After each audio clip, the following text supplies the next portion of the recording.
we are one of the candidate countries. Our country has received the candidate status almost 2 decades ago. And in fact, we were one of the first, de facto first country in the Western Balkan to be granted the candidate status. But unfortunately, there has been no much progress on the EU accession, formal process of accession, because of the political reasons, including the latest setback that we faced.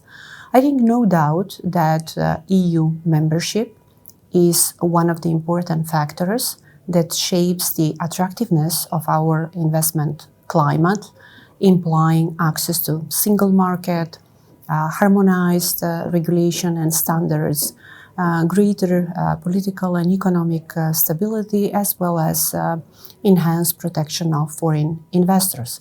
And foreign investors are a very important component or drivers of the growth, especially for small economies, such as the Macedonian economy.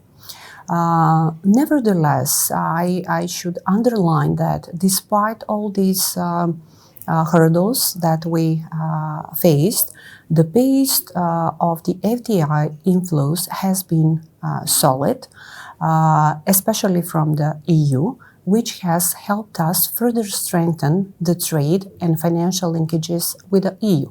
Thus, currently, we export about 80% to EU of the overall export, and about 2/3 of foreign direct investments come from EU, including in the banking system. Positive FDI developments are also evident in the most recent period when we faced number of shocks. For example, according to the preliminary estimates, FDI last year exceeded 6% of GDP, which is above the historical average. Nevertheless, given the past accession experience, the benefits that it brings, I think EU accession has to remain our priority, and I am glad that the latest surveys confirm this.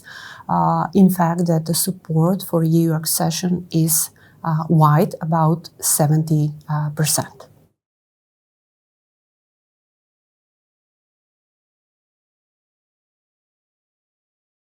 Despite a number of obstacles, formal standstill of the process, aligning our economy, our regulation with the EU has never been questioned.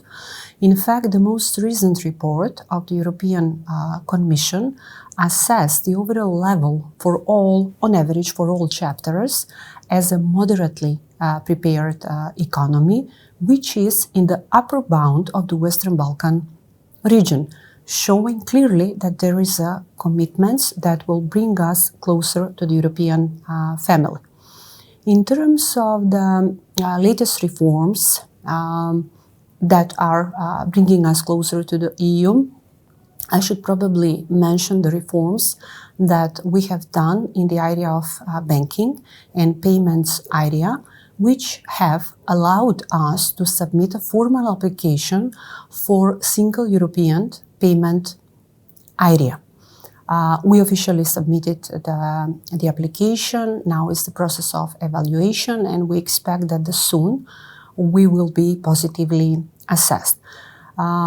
It is, I think, one historical step, as it will mean that despite the fact that we are still outside EU, we will have a possibility, meaning our banking system, to connect and use European payment system and infrastructure, which can eventually bring a number of benefits for our households and companies in terms of the efficiency,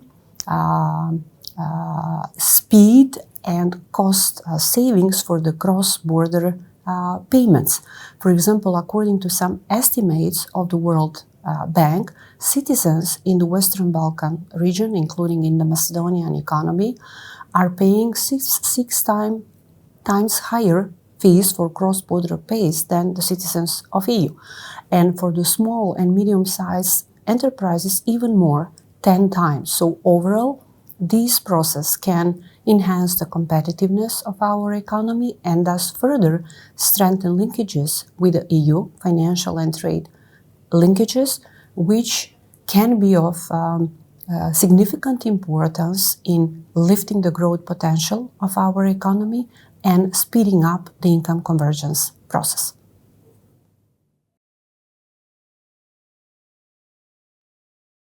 Definitely, I would recommend this event, which already for years, as we saw, you're celebrating 30 years of the start of this project, I would say.